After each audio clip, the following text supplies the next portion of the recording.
Nous allons terminer maintenant le Saint-Esprit et le nom de Jésus. Alors, si tu as compris le sang, et que tu as le nom de Jésus, et que tu es rempli du Saint-Esprit, tu ne dois plus être vraiment ballotté à tout vent de doctrine. Tu vas commencer à comprendre que tu exerces ton règne. Et tu manifestes la grâce de Dieu dans ta vie. Et c'est pourquoi nous allons voir le Saint-Esprit et le nom de Jésus. Le nom, mon frère, de Jésus représente maintenant la personne physique qui était sur la terre. Il n'est plus là physiquement, mais tout ce qui était en lui, il l'a laissé dans son nom. Pourquoi? Ce n'est pas un nom qu'une personne humaine lui a donné. Son nom ne vient pas de la terre. Dans Luc 1, verset 30 et verset 31, l'ange dit à Joseph, à Marie du moins, ne crains point Marie, car tu as trouvé grâce devant Dieu. Et voici, tu deviendras enceinte. Et tu enfanteras un fils. Et tu lui donneras le nom de Jésus. Ce n'est pas Marie qui s'est assise pour choisir un nom. Parce que cet enfant-là était le fils de Dieu. Et en ce moment-là, Dieu voulait donner un nom qui vient du ciel. Parce que le nom veut dire Dieu sauveur. Et maintenant dans Matthieu 1, verset 20. Matthieu 1, verset 20 et 21. Regardons toujours le nom. Maintenant c'est Joseph. Comme Joseph pensait, c'est-à-dire de se séparer de sa fiancée, voici un ange du Seigneur lui apparut en songe et dit, Joseph, fils de David, ne crains pas de prendre avec toi Marie ta femme, car l'enfant qu'elle a conçu vient du Saint-Esprit. Et verset 21, elle enfantera un fils et tu lui donneras le nom de Jésus. C'est lui qui sauvera son peuple de ses péchés. Alors, vous voyez deux témoignages ici parfaits. À Marie, l'ange Gabriel a parlé. À Joseph, un autre ange a parlé. Mais le point commun, c'est que l'enfant qui sera dans le sein de Marie devra porter le nom de Jésus. Et ce nom-là, ça veut dire sauveur. Et ce mot sauveur en grec, ça vient du mot sozo. S-O-Z-O. Ça signifie plusieurs choses. Ça signifie le pardon des péchés. Ça signifie guérison. Ça signifie délivrance. Ça signifie provision. Ça signifie beaucoup de choses. Donc, on présente cet enfant-là du nom de Jésus comme le sauveur de l'âme, comme le libérateur, comme celui qui nous délivre de la puissance de Satan. C'est lui qui pourvoit à tous nos besoins. Voici donc cet enfant appelé Jésus. Et quand vous le suivez dans les 4 évangiles, vous le voyez effectivement ce nom se manifester dans la personne physique de Jésus. Puisqu'il était là lui-même, il n'utilisait pas ce nom-là pour lui-même. Et maintenant, physiquement lui-même, il exprimait, il était ce que ce nom voulait dire. Il guérissait, il délivrait. Mon frère, ma soeur, c'est à sa mort maintenant. Et comme Jésus est la tête de l'Église. L'Église est son corps. Je ne parle pas de l'Église institution. Je ne parle pas de l'Église institution, ça veut dire organisation. Je parle de l'Église corps vivant de Christ. Chacun qui est né dans ce corps spirituellement par la nouvelle naissance. Et ce nom-là appartient à l'Église. Et quand on dit le nom de Jésus appartient à l'Église, ça veut dire quoi exactement? Les gens croient que c'est comme si quelque chose ils ont reçu. Le nom appartient à l'Église parce que Jésus qui était venu là est la tête. Et nous sommes son corps. Alors je vous pose la question. Est-ce qu'on peut appeler ma tête Mamadou Karambiri et appeler mes pieds Ouedraogo Christophe? Hein? Mon orteil s'appelle quoi? Mon ventre s'appelle quoi? Ma tête s'appelle quoi? Alors, puisque nous sommes les membres du corps de Jésus, chaque membre s'appelle qui? Chaque membre s'appelle qui? C'est ça d'abord quand on dit que le nom nous appartient. Le nom nous appartient parce que nous avons le même nom. Je ne vais pas aller saluer le frère Kambou. Et puis quand je vais tenir sa main, je vais dire, bon, je tiens ta main, là s'appelle Traoré Sidiki. Il va me dire, pasteur, mon bras s'appelle Kambou, mes pieds s'appellent Kambou. Tout en moi est Kambou. Alors, c'est ça. Si on pense à l'église institution, l'église simplement organisation, en ce moment, il y a une différence.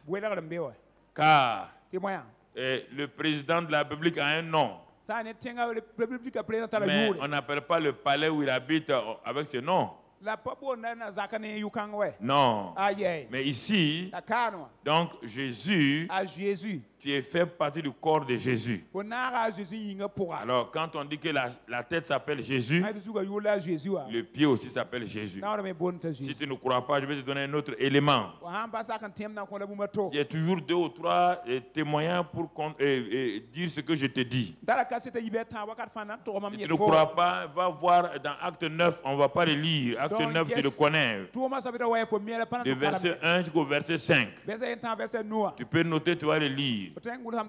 Quand Paul était, Saul était sur la route de Damas, brusquement Jésus lui apparaît. Et il dit à Saul de Tarse, pourquoi me persécutes-tu? Paul n'a jamais vu Jésus. Il ne peut pas le persécuter. Il ne peut pas lui faire du mal. Paul faisait du mal à qui? Aux chrétiens. Et Jésus dit, c'est à moi que tu fais du mal. Donc, les chrétiens là s'appellent qui? Tu vois encore. Donc quand on dit le nom nous appartient, c'est pas comme lui s'appelle Savadogo Emmanuel. Maintenant on lui donne le nom de Jésus. Donc Savadogo Emmanuel, le nom de Jésus. Non. Lui-même il s'appelle Savadogo Emmanuel. Ses parents ont donné ça. Il est membre du corps de Jésus. Lui-même il est déjà une partie de Jésus. Le nom Jésus lui appartient. C'est son héritage. Est-ce que vous comprenez? Les gens croient que quand on dit le nom de Jésus là, c'est Mamadou Karambiri. Il y a un nom de Jésus à part. C'est comme ça, ça ne marche pas. Le nom de Jésus n'est pas un fusil dans ma main que je peux déposer. Que je dorme, je suis membre du corps de Jésus, je suis un Jésus. Je ne suis pas Jésus. Je fais partie du corps de Jésus. Que je sois vivant, que tout, je fais partie du corps de Jésus. Et en ce moment-là, j'ai le droit d'utiliser le nom Jésus. J'ai le droit d'utiliser ce nom-là. Frères et sœurs, important, le nom n'appartient pas à n'importe qui. On ne peut pas aller prendre ce nom-là, l'utiliser. Ce que je te dis, je vais te le prouver encore parce que parfois tu n'es pas convaincu. Allons dans Acte 19. Versets 13 à 20, on ne va pas tout lire. De quoi s'agit-il? Il s'agit ici, mon frère, de deux fils d'un sacrificateur.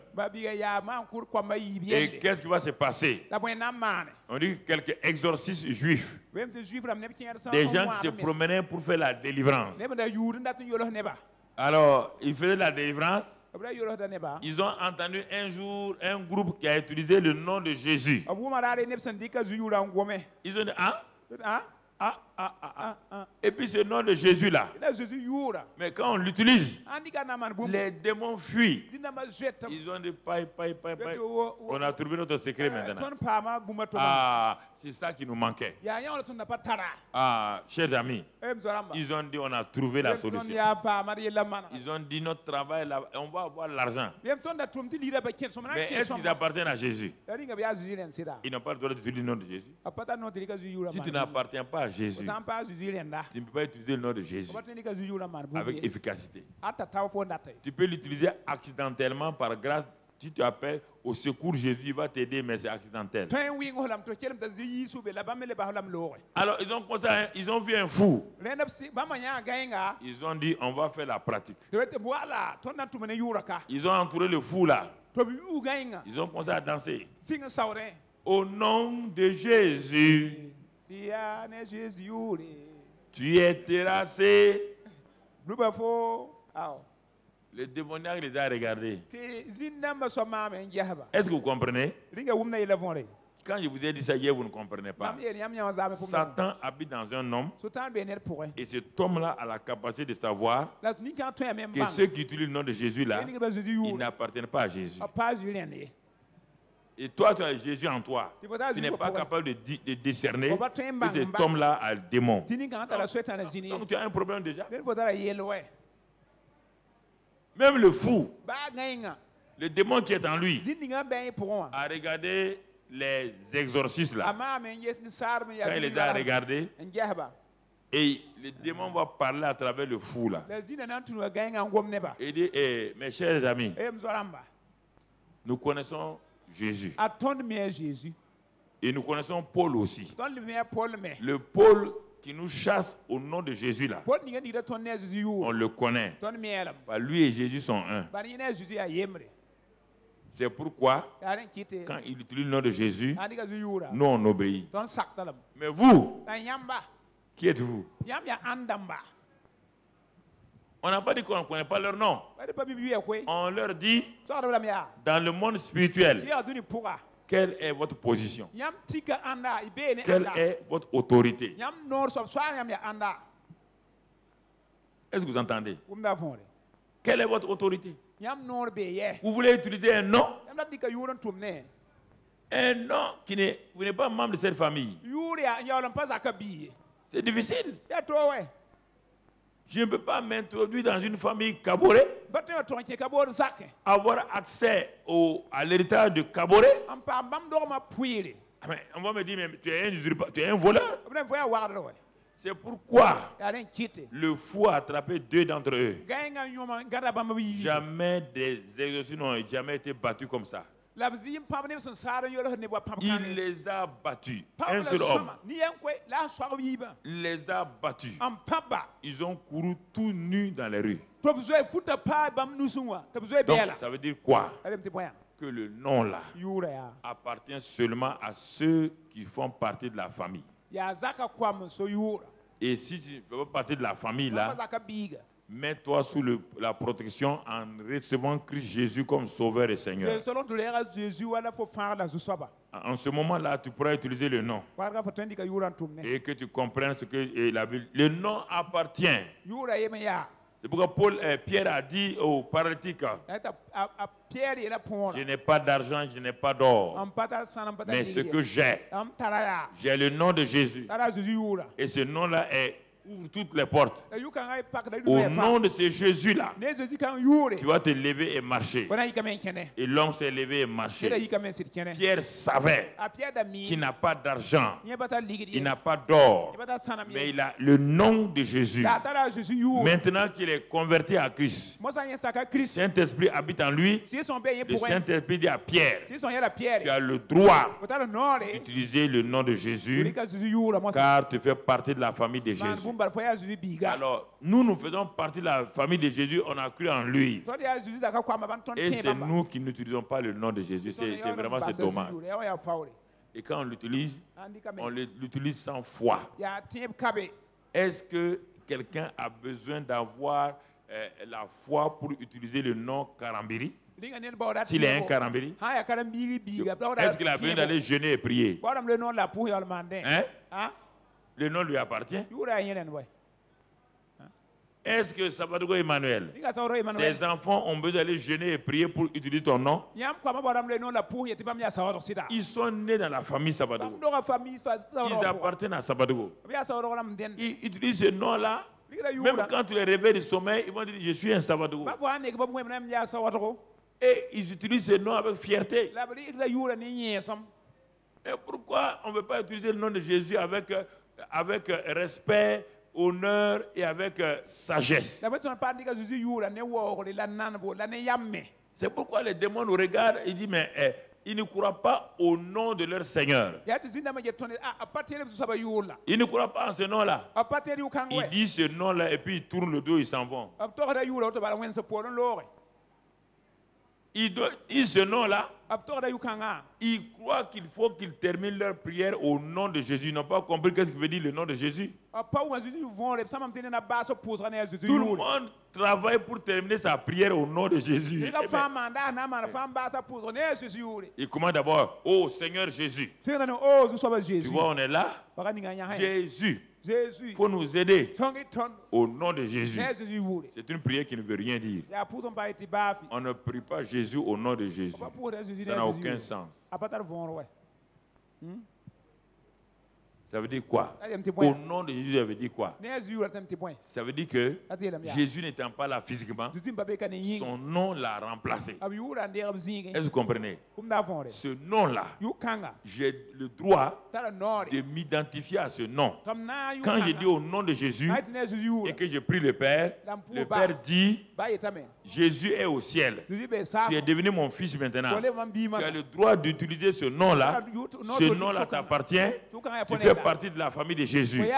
Quand c'est devant Satan, c'est-à-dire que je dis à Satan, Jésus est au ciel assis là-bas. Mais écoute-moi, sur la terre, je suis son ambassadeur. J'ai ce nom-là. J'ai le droit de l'utiliser contre toi. Et tu dois te soumettre à moi. Mais si tu ne crois pas à ça, le nom de Jésus n'est pas une formule magique. Ce n'est pas une formule qu'on met dans les sauces. C'est une expression de foi. Une expression de foi. Dans Luc 10, verset 1. Jésus dit à 70 personnes qu'ils ne sont pas partis des premiers disciples de Jésus. Ils ne sont pas partis des premiers disciples de Jésus. Il choisit 70 maintenant. Il avait déjà envoyé ses 12 disciples. Maintenant, il choisit dans la foule 70 pour qu'ils découvrent quelque chose. Et quand il les a appelés, il va les envoyer un à un. Pour les envoyer un à un, il les a envoyés. Et quelque temps plus tard, on va aller plus loin au verset 17. Au verset 17. Qu'est-ce qui va se passer? Ces 70 qui étaient envoyés en mission, ils sont en train de trembler, se demandant qu'est-ce qui va se passer. Les 70 revinrent avec joie. Si cela pouvait se faire parmi les chrétiens, vraiment Dieu serait content. 70 qui n'étaient pas des apôtres et qui ne suivent pas Jésus tous les jours, ils reviennent avec joie disant, Seigneur, Nous avons découvert quelque chose. Les démons même nous sont soumis en ton nom. C'est ça que Jésus voulait qu'ils comprennent. Avant même qu'il meure, le nom qu'il avait là était déjà suffisant. Il leur a prêté ce nom pour quelques jours. Puisqu'il n'est pas mort, l'héritage ne leur revient pas encore. La Bible dit que l'héritage vient quand il y a un testament qui est établi. Il n'y avait pas de Nouveau Testament encore. Il y avait l'Ancien Testament. Mais Jésus a pu leur prêter son nom. Et oui, avant que le Père ne meure, il peut prêter son nom à ses enfants pour prendre possession de certains biens. Les enfants seront héritiers parfait quand à la mort de son père et sur la base d'un testament. Le père peut envoyer son enfant ici, là, sa fille ici. Et à cause du nom de son père, les gens vont faire du bien. Mais quand la personne revient, elle ne peut plus utiliser le nom de son père comme il veut. Non. Le père n'est pas encore mort. Mais le jour que le père meurt et qu'on lui donne un testament, le nom du père là lui revient à 100% et définitivement. La mort et la résurrection de Jésus nous a donné le droit d'avoir ce nom, de l'utiliser pour nos prières, pour notre autorité, pour dire à Satan qu'il n'a pas le droit. Mais on ne le fait pas. On est à la recherche des gens pour nous aider. Est-ce qu'un enfant, tu l'as déjà vu aller demander à son grand frère, viens voir mon papa, s'il est vraiment mon papa? Chacun des enfants a une relation directe avec son père. Et chacun l'appelle papa. Personne ne dit à l'autre va lui demander si je suis son fils. Non, mon frère, ma soeur. Tous les enfants ont un accès égal à leur papa.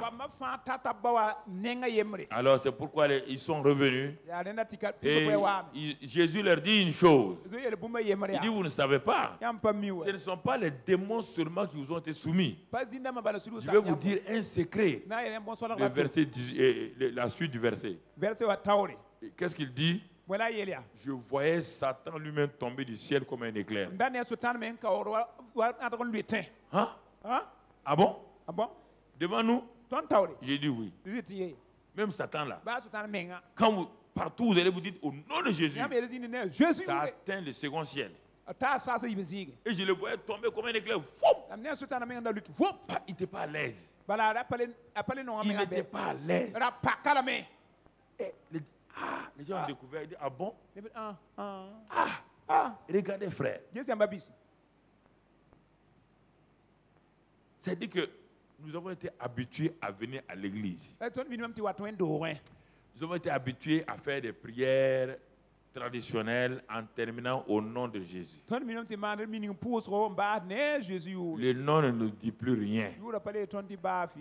Ce n'est plus important. Tout le monde le dit.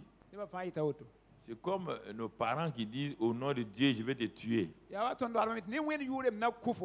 Si Dieu veut, tu vas voir. Nous sommes devenus chrétiens comme ça aussi. Au nom de Jésus, tu vas voir ici. Donc, le nom de Jésus est devenu trop ordinaire. C'est pourquoi, quand tu l'utilises contre les démons disent, mais tu as déjà utilisé ce nom-là 10 fois, tu t'amusais? Maintenant, tu utilises 11e fois. Nous, on ne sait pas si tu t'amuses ou si tu es au sérieux. Mon ami, tu es au sérieux aujourd'hui, non? Hier, tu as dit au nom de Jésus. Et puis tu as donné le dos, tu es parti. Nous, on attendait la suite. Tu as dit au nom de Jésus. Et tu es parti. Mon ami, tu vois, tu t'envoies un sergent qui dit à son soldat, gardez-vous. Tout le temps, gardez-vous. Il se met de garde-vous. Il ne dit plus la suite. Quand il va venir demain là, il dit gardez-vous. Le soldat va dire chef. Gardez-vous là. Après gardez-vous, il y a autre chose, non? Tous les jours, gardez-vous. C'est la même chose avec Satan. Au nom de Jésus, les démons s'arrêtent. Il va faire quoi? Tu es parti. Il ne savent plus si tu es au sérieux. Si tu es au sérieux. Tu n'as pas entendu? Quand tu es à l'école primaire, comme on ne t'a pas fait les leçons de morale, là, tu ne connais pas où? Nous, on a fait l'école des leçons de morale. C'est ça que, même avant d'être chrétien, ça nous a enseigné. Il y a un berger qui aimait crier tout le temps au lion, au lion, au lion. Et les gens venaient pour l'aider. On vient trouver qu'il n'y a pas de lion. Hein? Un jour, le lion est venu. Quand il a appelé au lion, personne n'est venu. C'est le jour-là que le lion a détruit son troupeau. Quelle est la leçon qu'on voulait qu'on tire? Pourquoi l'instituteur nous disait ça? L'instituteur nous disait ça, nous en tant qu'enfants. Il y a des choses qu'on doit respecter, on ne doit pas répéter au hasard. Il y a des mensonges quand on dit le jour qu'on va dire la vérité, personne ne va venir à notre secours. Quand tu mens, tu mens, tu mens. Le jour que tu vas dire la vérité, personne ne croira à ta vérité.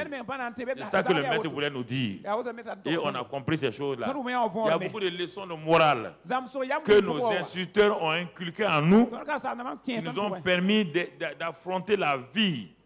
Si les enfants d'aujourd'hui qui cassent les maisons, les pneus avaient eu cette morale-là, ils ne vont jamais le faire. Nous, nos instituteurs étaient comme des demi-dieux. On portait leurs cahiers, on portait tout pour aller dans leur maison. On partait aider pour faire leur jardin. Parce qu'ils sont des gens qui sont en train de tisser notre vie. Mais aujourd'hui, un n'élève pas gifler son professeur. C'est grave. C'est grave. On est dans quelle société? Et vous croyez? Et les gens disent, ah oui, mais les forces de sécurité ne font rien. Aucune force de sécurité ne peut mettre un enfant impoli. C'est pas leur travail. On fatigue les forces de sécurité pour rien. C'est pas leur rôle d'aller mettre la discipline dans la famille. Un enfant impoli, vous voulez que la police fasse quoi? Vous voulez que la gendarmerie fasse quoi? Rien. Frères et sœurs, et dans l'église c'est la même chose. Un chrétien paresseux, un chrétien incrédule, le pasteur ne peut rien pour lui. Il doit se redresser, il doit se discipliner, il doit exercer sa foi. Frères et sœurs, ne soyons pas des auditeurs oubliés, des gens qui aiment les conférences, les séminaires, mais qui ne mettent jamais en application. Jésus dit dans Hébreux et dans Jean 13, il dit « Heureux serez-vous » lorsque vous entendrez et que vous appliquerez la chose. C'est en ce moment-là seulement que vous serez heureux. Bien-aimés frères et sœurs, le nom de Jésus, les 70 l'ont expérimenté. Ils ont vu.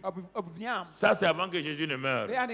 Maintenant, qu'est-ce qui va se passer? Le Saint-Esprit qui a donné ce nom-là va dire maintenant quelle est l'importance de ce nom pour nous qui sommes là. Et pour le faire, Jésus va mourir. Il va ressusciter. Quand il va ressusciter, Philippiens 2, verset 5 va nous enseigner quelque chose. Philippiens 2, verset 5 va nous enseigner quelque chose d'important. Et qu'est-ce qu'il va nous enseigner? Dans ce passage de Philippiens là, il est écrit, ayez en vous les sentiments qui étaient en Jésus-Christ, lequel Jésus existant en forme de Dieu, n'a point regardé comme une proie à arracher d'être égal avec Dieu. Mais il s'est dépouillé lui-même en prenant une forme de serviteur, en devenant semblable aux hommes et ayant paru comme un simple homme. Il s'est humilié lui-même, se rendant obéissant jusqu'à la mort, même jusqu'à la mort de la croix. Écoute maintenant la suite. Quand il est mort, il est ressuscité. C'est pourquoi aussi Dieu, le Père, l'a souverainement élevé et lui a donné un nom, le nom qui est au-dessus de tout nom. Écoute-moi, ça c'est pour toi. Ceux qui étaient avec Jésus dans la chair n'avaient pas ce privilège. Son nom n'était pas donné pour tout. Mais quant à toi, nouvelle naissance, nouvelle création, membre du corps de Christ, les 70 n'étaient pas membres du corps de Christ. Ils n'ont vu que simplement le nom emprunté de Jésus qui opérait. Toi, tu n'as pas emprunté le nom de Jésus. Le nom de Jésus t'appartient toi. Toi, tu es héritier, héritière.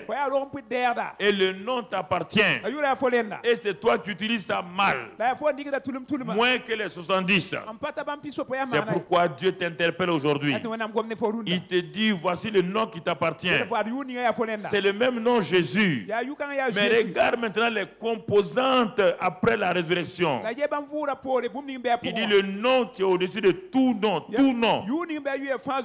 Assois-toi, prends un bic et écris tout ce qui veut dire non. Dans le domaine humain, tout ce que tu appelles non. Dans le domaine des hommes, tout ce qu'on appelle non. Le nom de Jésus est au-dessus de tout nom. Au-dessus des noms humains. Au-dessus des noms des animaux. Au-dessus des noms des oiseaux. Au-dessus des noms des circonstances. Son nom est au-dessus du nom violence, tempête, vent, force. Son nom dans le domaine spirituel est au-dessus du nom de Satan, des démons, au-dessus du nom des anges et des archanges. Et son nom est au-dessus du nom de Gabriel, de Michel. Son nom est au-dessus de toute maladie. Cancer est un nom. Le nom de Jésus est plus que le cancer, est plus que le diabète, est plus que tous ces noms-là. Au nom de Jésus. Vous ne croyez pas, c'est pourquoi ça ne marche pas. On te dit tout ce qu'on peut dire non. Quand tu dis Jésus, tu vas voir la suite tout de suite. Là. Commencez à croire. Commencez à accepter. Arrêtez de douter. Arrêtez de douter. Et ce n'est pas fini. Ce n'est pas fini, mon frère. Afin qu'au nom de Jésus, tous genoux fléchissent dans les cieux, sur la terre et sous la terre. Et tu comprends? 3 domaines. Le nom de Jésus traverse tout. Tout. Dans les cieux, sur la terre et dans les enfers. Quand le nom est prononcé, les genoux fléchissent. Les genoux fléchissent. Et tu comprends? Tout genou. Ce n'est pas fini. Et que toute langue confesse que Jésus-Christ est Seigneur à la gloire de Dieu le Père. À la gloire de Dieu le Père. Est-ce que tu comprends ce que le Seigneur te dit ici? Quand tu comprends ça, mon frère, tu vas comprendre les autres choses. Tu vas comprendre que ce nom-là peut t'aider à avancer et aller de l'avant. Et c'est pourquoi, si ce nom est utilisé avec foi, il n'y a aucun nom qui peut s'arrêter devant toi. Aucun démon. On te dit que dans les cieux, sur la terre, parmi les hommes, les animaux, les circonstances, sous la terre, aucun nom ne peut résister, et toute chose qui porte un nom fléchit genou. Il faut t'asseoir pendant des heures et regarder ça. Toi, tu lis ça comme le journal du jour. C'est pourquoi tu as un problème. Ces choses-là, chaque année, j'ai une nouvelle Bible. Viens trouver mes Bibles. Chaque année, j'ai une nouvelle Bible. Chaque année, je recommence tout. Je ferme l'ancienne Bible. Ça, c'est la révélation d'hier. C'est une brique que j'ai déjà posée. Quand un maçon construit une maison, quand il a posé une brique, il ne vient plus reprendre la même brique.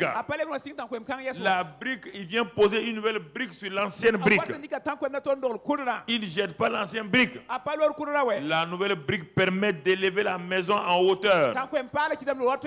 Ma Bible de l'année passée m'a amené à un niveau. Ma Bible nouvelle de cette année m'amène à un niveau supérieur. C'est la même brique, les mêmes briques. Je ne jette pas l'ancienne Bible. Non, elle ne me permet plus de monter en hauteur. Parce que je l'ai soulié partout. J'ai écrit là-dedans. Et je serai dans la confusion. Je mets ça de côté. Et je dis à Dieu, voici ma nouvelle Bible. Nouvelle révélation. Nouvelle profondeur. Pour que je puisse aller de l'avant. Et c'est pourquoi je l'étudie comme ça. Toi, tu as la même vieille Bible depuis 5 ans. Depuis 5 ans, tu étudies la même chose là-dedans.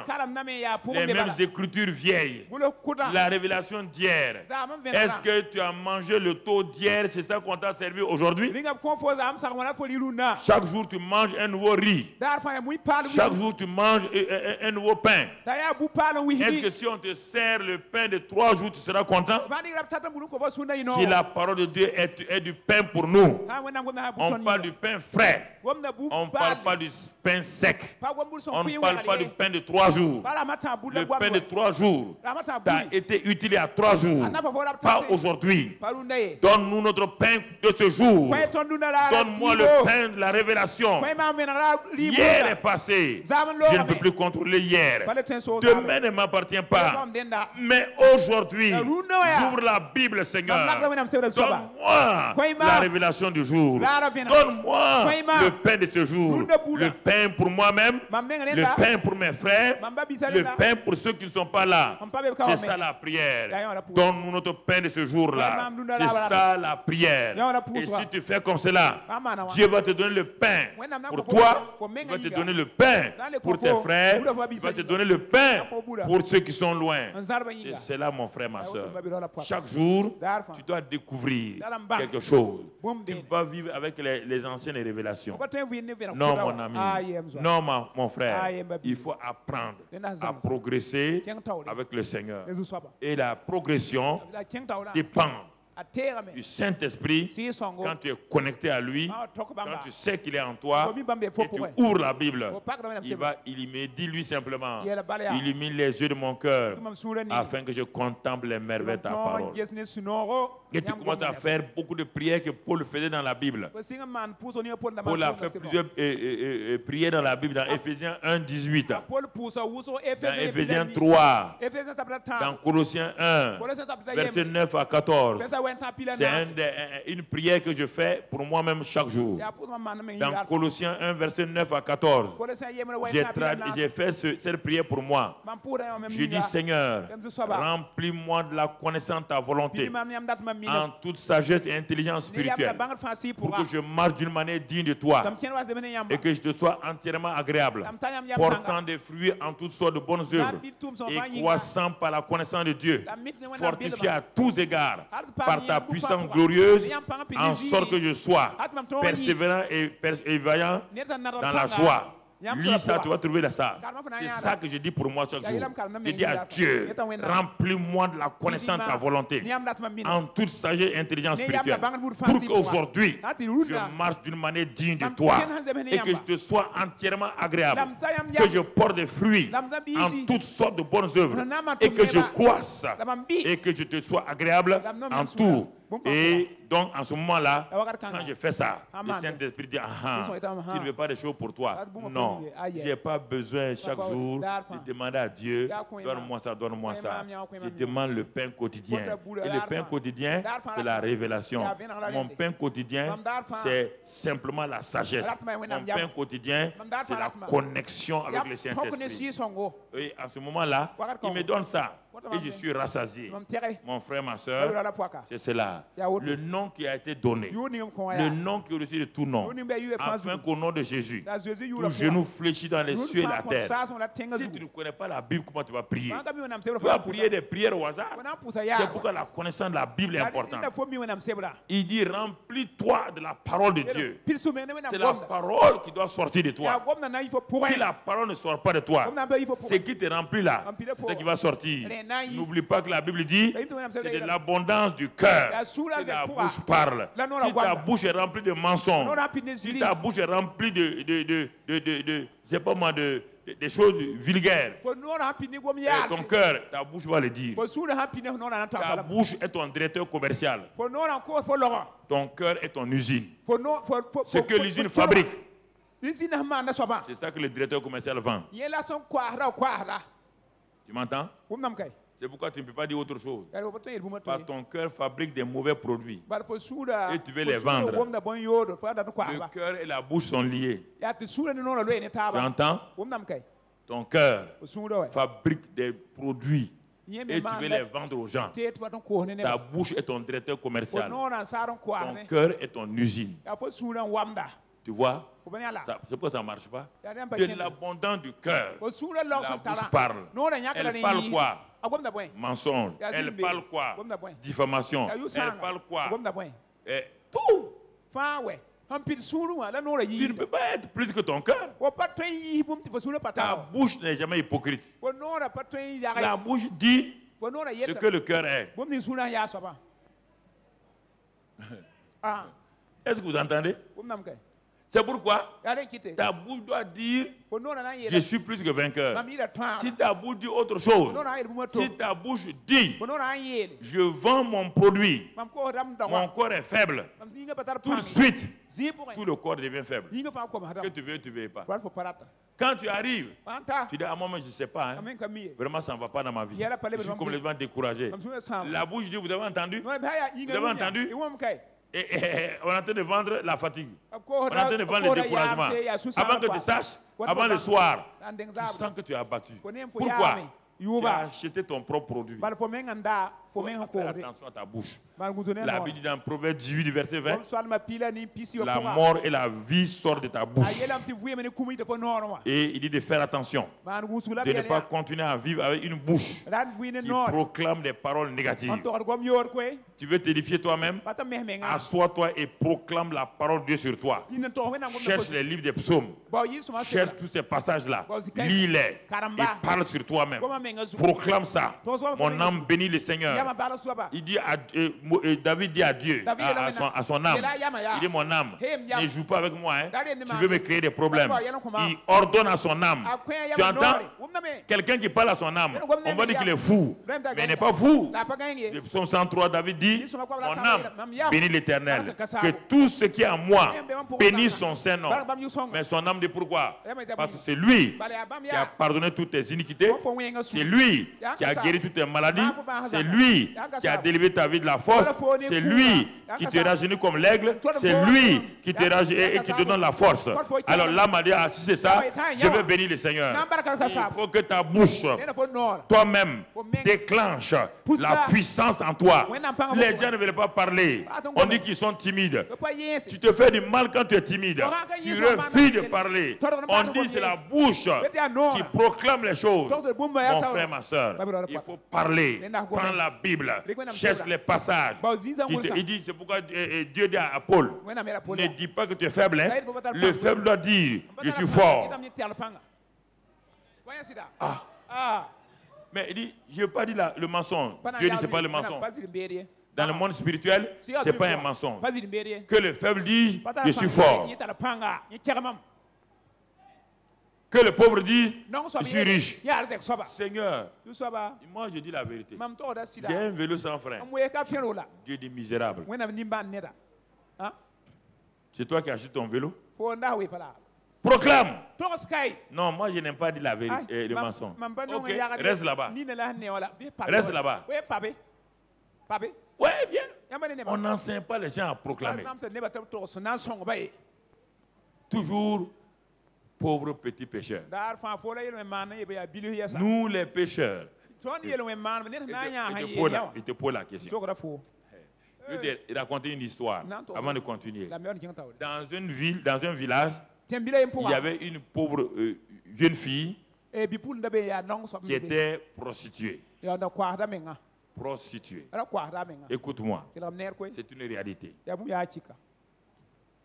Elle était méprisée par les gens. Un jour, le prince du pays voulait se marier. Le prince du pays a vu cette jeune fille-là. Il dit à son père, je veux cette fille-là. Les autres notables ont dit au père, est-ce que tu sais que la fille est une prostituée?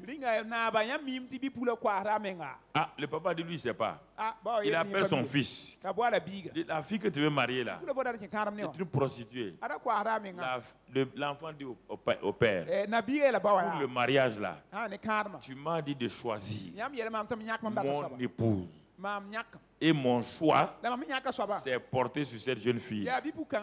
Les gens ont discuté. Ils ont dit, il a dit, papa, tu as dit de choisir. C'est cette fille-là. À la fin, il s'est marié. Je te pose la question. Toi qui ne veux pas m'écouter là, je te pose la question. Quand elle est devenue princesse, est-ce que dans le pays, quelqu'un peut l'appeler prostituée? On l'appelle quoi? On l'appelle quoi maintenant? Pourquoi des gens qui ont étudié vont dire aux gens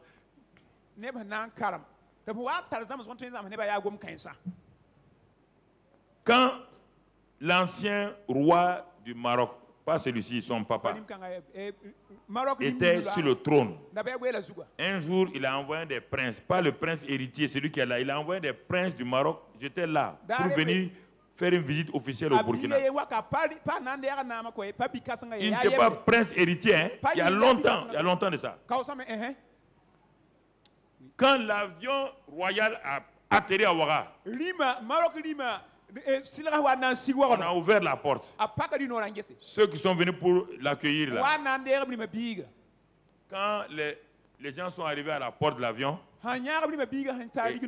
c'est pas le prince héritier, hein? C'est le petit frère du prince. Il ne va pas être roi. Mais comme il est prince là, on a dit à notre protocole là, un prince ne marche pas sur le sol normal. Un prince marche toujours sur un tapis.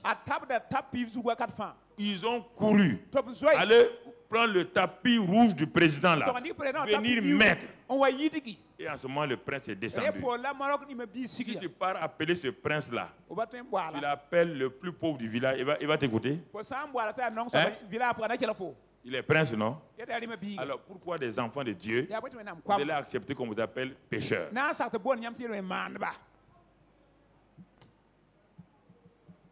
C'est la tradition là qui vous crée problème.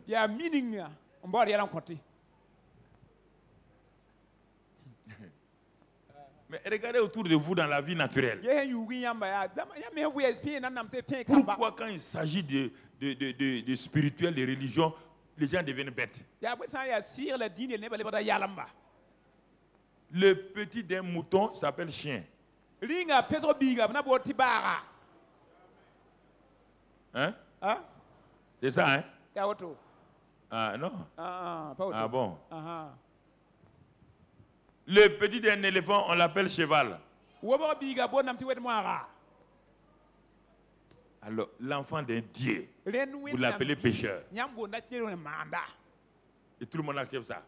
Pardonne-nous nos pauvres pécheurs. Seigneur. Frères et sœurs, croyez ça. Le nom de Jésus, quand on le prononce, toute autorité politique, sociale, tout plie genoux. Mais vous ne le voyez pas d'abord avec vos yeux. C'est pourquoi vous ne comprenez pas.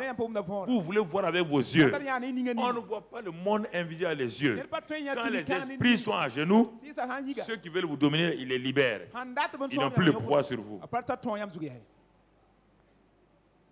Ils n'ont plus le pouvoir sur vous. Ils n'ont plus le pouvoir sur vous. Mon frère, ma soeur. Après la résurrection, le nom de Jésus est devenu une terreur. Acte 4, verset 7. Le Saint-Esprit a amplifié ce nom-là, c'est devenu une terreur pour les gens. Acte 4, verset 7. Il fut placé au milieu de Pierre et Jean. Il vient de faire un miracle. Les chefs religieux ont arrêté Pierre et Jean. Et leur demandèrent par quel pouvoir ou au nom de qui avez-vous fait ce miracle. Donc vous voyez bien, nom et pouvoir vont ensemble. Donc, tout nom a un pouvoir. Ton nom a un pouvoir dans ta maison. Comme tu es pauvre, ton nom ne dépasse pas ta maison. Mais dans ta maison, au moins, ça a un pouvoir. Les enfants t'obéissent. Mais si tu es instituteur, ton nom dépasse ta maison, va dans la classe. Dans la classe, ton nom s'impose. Mais ça s'arrête à la classe et à ta famille. Maintenant, si tu es directeur, ton nom a un peu plus d'espace. Et c'est ainsi que ton nom se manifeste. Mais le nom dont on nous dit là, les cieux, la terre et sous les cieux, c'est le seul nom sublime. Donc, il contrôle les trois éléments. Tu comprends? C'est pour que quand quelqu'un est président, même s'il était le dernier citoyen, dès qu'il devient président, tout le pays est sous son contrôle. C'est ça qu'on appelle le nom là. Si tu ne crois pas au nom de Jésus, crois au moins au nom du président. Va défier le nom du président de ton pays. Va voir ce qui va t'arriver. Hier, ce monsieur était le petit frère du chef de l'armée. Le chef de l'armée disait, petit frère, va m'acheter du pain, viens ici. Demain, il est président. Il peut l'envoyer. Hein? Il peut l'envoyer. Il peut lui dire encore, petit frère. Ngao. Maintenant, c'est qui? Quand il vient, il frappe quoi? Garde-vous. Devant qui? Son petit frère? Devant le président. C'est ça qu'on vous dit là. Jésus a été élevé, il est devenu roi des rois. On te dit tout genou dans les cieux, sur la terre, sous la terre. Tout le monde se met au garde à vous. Quand on dit au nom de Jésus, Satan même se met au garde à vous. Les démons se mettent au garde à vous. Le cancer se met au garde à vous. Les tempêtes se mettent au garde à vous. Les eaux se mettent au garde à vous. Les sorciers se mettent au garde à vous. Les magiciens se mettent au garde à vous. Les forts des ténèbres se mettent au garde à vous. Parce que le nom qui est au-dessus de tout nom a été annoncé, a été proclamé. Commencez à croire. Vous voyez la combinaison du nom de Jésus, du sang de Jésus. Et vous êtes dans la défaite. Le nom de Jésus, le sang de Jésus, les deux combinés, tous les deux vous appartiennent. Et vous êtes dans la défaite. Quelque chose ne va pas. Quel genre de chrétien tu es? Quel genre? Quel genre? Le verset 16 à 18. Verset 16 à 18.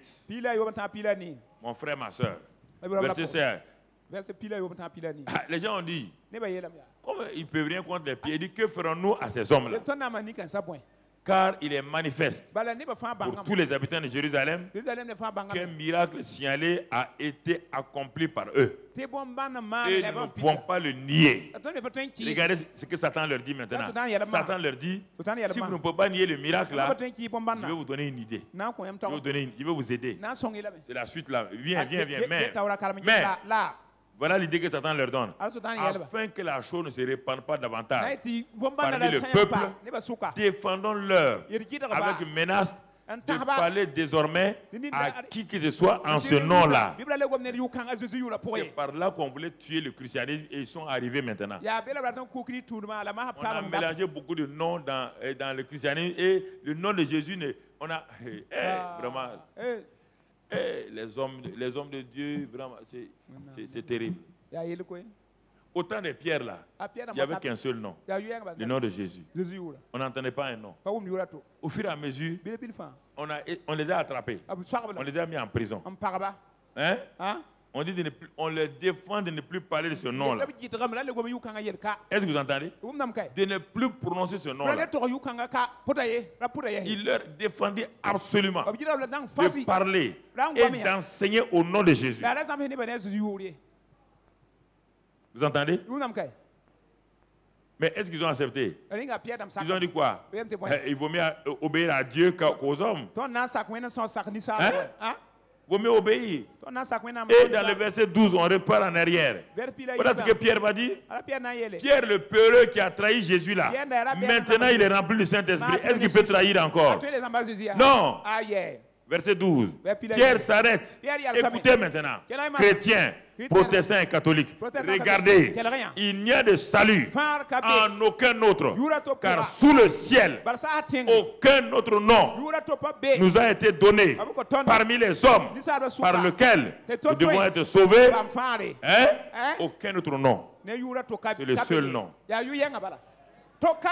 Satan s'est débrouillé. Tout doucement, tout doucement. Pendant les siècles. Pendant les siècles. Les premiers apôtres sont partis. On a dit maintenant, le nom de Jésus, ce n'est pas le seul nom. Il faut ajouter d'autres noms. Il faut ajouter d'autres noms. Il faut ajouter d'autres noms. On a ajouté d'autres noms.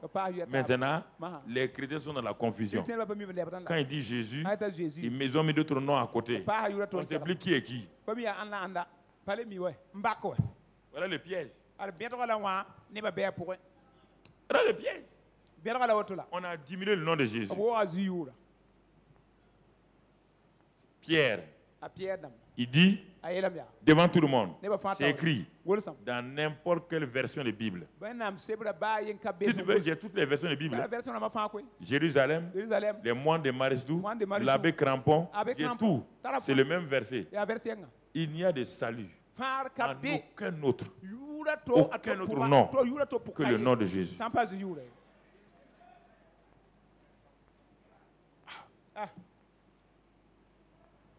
Oui. Tous les autres noms ont apparu quand? Ont apparu quand? Dans les années 1500-1700. Jusqu'en 1700, personne ne disait un autre nom que le nom de Jésus. Prends l'histoire de l'Église. J'ai ce livre des histoires de l'Église. Voici la vérité. Voici la vérité. Le nom de Jésus. Il n'y a aucun autre nom. Et en son nom, tout se met à genoux. Dans la chambre haute, ceux qui ont reçu le Saint-Esprit au nom de Jésus, il y avait qui? Il y avait Maman Marie. Est-ce qu'elle a dit non, moi je veux partir? Non. Il y avait Maman Marie parmi les 120 là, qui sont allés prier pour que Jésus les remplisse de son esprit. Et c'est Jésus qui a rempli sa mère du Saint-Esprit. Pas le contraire. Il faut faire attention. Hein? Si vous amenez les gens en enfer, vous ne pouvez plus les faire sortir. Et vous comprenez? Le nom de Jésus. Le nom de Jésus révèle les démons qui sont à l'origine. Révèle les démons qui sont dans les gens. Les démons. Quand tu dis ce nom-là, si c'est avec foi, les démons qui est là ne peut pas rester. Avec le même Patrice Chevalier, on était à Grenoble. Il y a une dame qui m'a amené son mari, une chrétienne évangélique. Elle m'amène son mari qui n'est pas chrétien. Il dit, il faut délivrer mon mari. Mon mari a des démons. Il dit, mais comment tu sais que ton mari a des démons? Parce qu'il agit mal, il a un mauvais caractère. Ça ne veut pas dire que c'est un démon. Bon, le pauvre était arrêté comme ça. J'ai posé ma main. J'ai dit au nom de Jésus. Et je regarde, s'il y a un démon, au nom de Jésus. Non, il n'y a rien. Au nom de Jésus, il n'y a rien. Il dit, mais ton mari n'a pas de démon. Il dit, non, pasteur. Il dit, ok. Elle était fâchée contre moi. Elle partait. Après, Dieu m'a dit, appelle-la. Il dit, madame, venez là. Elle est venue, il dit, Marie, viens. Patrice Chevalier était à côté de moi. J'ai posé ma main sur la femme. Il dit, au nom de Jésus, cette chrétienne-là, elle dit, au nom de Jésus, Patrice Chevalier est mon témoin. Une petite femme, elle m'a serré les cols. Ah, de qui a le démon? C'est le mari ou c'est le non-chrétien ou le chrétien? Patrice est là, c'est lui qui est venu me délivrer.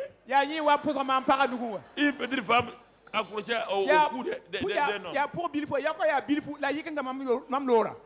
Après, j'ai dit ma soeur, qui est le démon? C'est ton démon qui fatigue ton mari.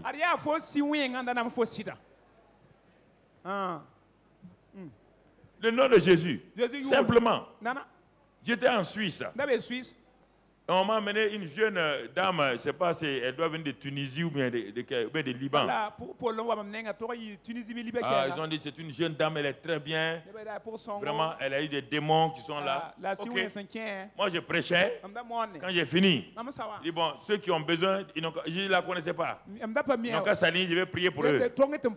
Je vois cette belle femme-là, une belle jeune dame. Je pose ma main. Quand je dis au nom de Jésus, c'est haut talon là. Elle a frappé mes tibias, c'est haut talon. Les gens ont crié. Le pasteur Zida et les autres ont couru. Une petite femme. Mais ça me faisait mal, hein? Mais j'ai continué. Au nom de Jésus-Christ, je te réprime. Et à un moment donné, quand elle est revenue le lendemain, elle était vraiment, elle est venue s'excuser. Elle dit, je ne sais pas ce qui m'est arrivé. J'ai dit, ma fille, il n'y a pas de problème. Mais mes tibias là ont souffert un peu.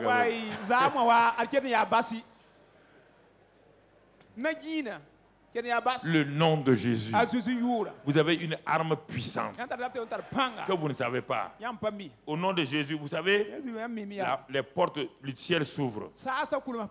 Il y a tellement de choses, je vais m'arrêter là parce que vous devez étudier vous-même. Le nom de Jésus est face aux ténèbres.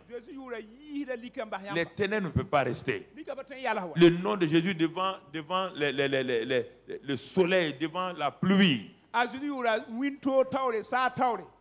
Vous parlez. Les signes vous accompagnent au nom de Jésus. Au nom de Jésus, le ciel s'ouvre, le Père vous exauce. Il faut avoir foi dans le nom de Jésus. Frères et sœurs, quand vous croyez en ce nom-là, Jésus. Un jour, il y a un groupe de gens qui sont allés pour prier pour un malade, un chrétien malade. Et la femme du pasteur les a accompagnés. Un jeune évangéliste puissant, et un frère qui était malade couché. Ils sont partis, ils ont parlé, ils ont prêché, ils ont pris autorité. Rien ne s'est passé. La femme du pasteur qui connaissait la puissance du nom de Jésus, elle a dit à tous ceux qui étaient là, il faut entourer le lit. Tout chacun s'est arrêté autour du lit là. Et puis elle dit à chacun, il dit simplement, Jésus. Jésus. Jésus. Rien. Il ne faut pas dire au nom de Jésus. D'appeler Jésus. Simplement Jésus. Quand ils ont répété, Jésus. Cinquième ou sixième, septième fois, brusquement, le monsieur a commencé. Et la puissance de Dieu est descendue dans le lit. Il s'est assis.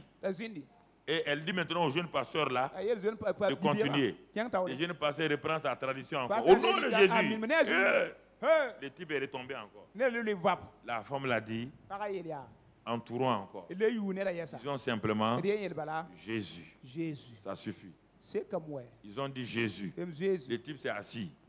La femme l'a attrapé le nom de Jésus. Il est sorti. Au bout de 5 minutes, il était guéri. Le nom de Jésus, ça suffit largement.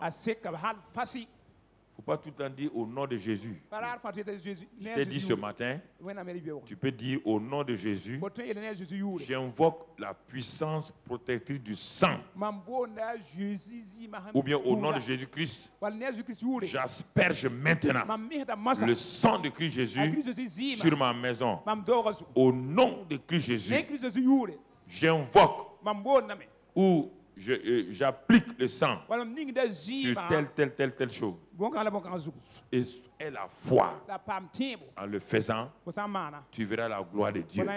Ce n'est pas une formule magique. Il ne faut pas dire, tu ne crois pas que tu dis au nom de Jésus, ça va aller. C'est la foi dans ce nom-là, que ce nom est réel aujourd'hui, que ce nom est puissant. Tu peux rester dans ton lit, te délivrer toi-même. Ne pars pas t'exposer tout le temps à la délivrance. Tu as le nom de Jésus.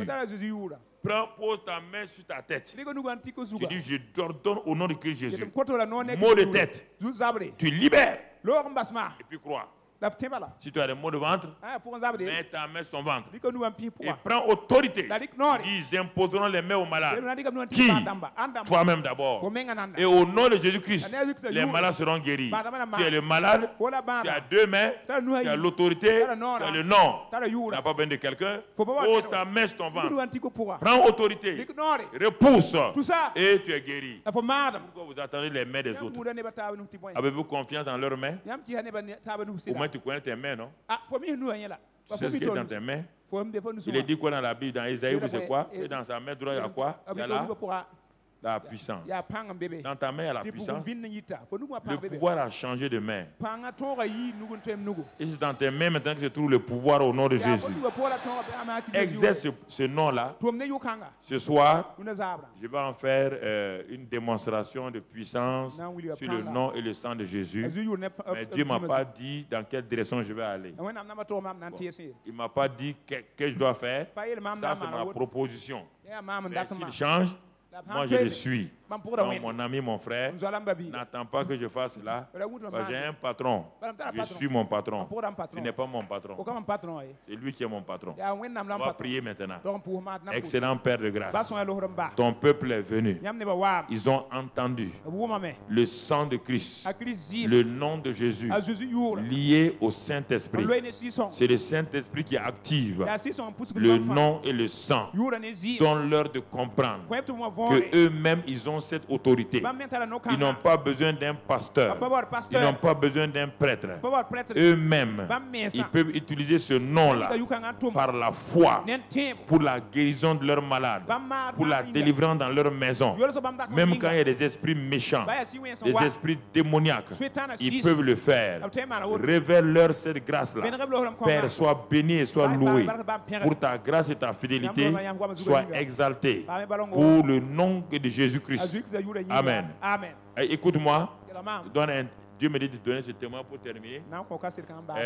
Ceux qui connaissent la radio Burkina. Après la radio Burkina, en venant par ici, il y avait l'ambassade du Nigeria avant. Il y a une villa qui était là. Et ensuite, il y a une autre villa qui vient, qui est collée. C'est une villa qui appartenait à un homme qui était de la douane. Un jour, j'étais chez moi et la femme est venue à ses filles, du pasteur.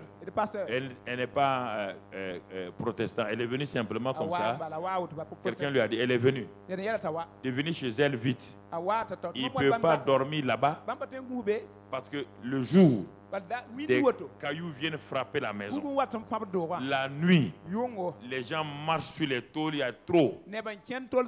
Et en ce temps, il y avait les commandos qui surveillaient le conseil de l'entente à côté. Et ils venaient mettre leur barrage à côté là-bas. La femme l'a appelé les commandos là. Les commandos ont fui un jour. Ils disent que non, ça c'est pas normal. Ils sont là-bas, les cailloux viennent devant eux frapper le bâtiment. Ah, les commandos ont dit ça, on ne peut pas. Hein? Ah non, ça, ne peut pas. Donc, elle cherchait des gens. Et quelqu'un lui a dit de venir. Je suis allé à le pasteur Mano à l'époque. J'ai pris une bouteille d'huile. Je suis allé. Mais il m'a dit attention, hein, Pasteur, même ils envoient les pierres là. Les gens nous ont vu venir. C'est à côté de la radiodiffusion, c'est pas loin. Il y a des villas qui sont là. Voilà. En face de l'avenue de Gaulle. Je suis allé avec le sang et je disais au nom de Christ Jésus. Je parlais en langue. On est rentré dans la cour. Quand on est rentré dans la cour, j'ai dit à Maron, n'aie pas peur. Hein. Même s'ils agissent, n'aie pas peur. Nous sommes chefs ici. On a mis les pieds ici. Ils ne peuvent même pas répondre. On a fait le tour de la maison. On a aspergé le sang, l'huile. On a dit, parle, nous mettons l'huile maintenant. Au nom de Christ Jésus. Je commande à tous les démons de se taire, d'être paralysés. On a fait le tour. Pas de bruit. On est rentré. La femme se tenait loin. Et les soldats nous regardaient loin. Manu et moi, on a fini. J'ai dit à la femme, ta maison est habitable. Viens habiter là-dedans. Chaque fois qu'elle me voyait, elle dit, pasteur, on n'a plus entendu de bruit. On n'entendra pas de bruit au nom de Jésus. Dans ta vie, les démons ne peuvent faire de bruit au nom de Jésus. Le sang de Jésus te protège. Le sang de Jésus est aspergé sur ta maison. J'aspère le sang de Christ Jésus sur ta maison, sur ta famille, sur ta vie, sur ton ministère. Et je proclame que par la puissance du nom de Christ Jésus, tu as la victoire sur les esprits, sur les démons, et qu'ils ne peuvent rien te faire. Va en paix et à ce soir.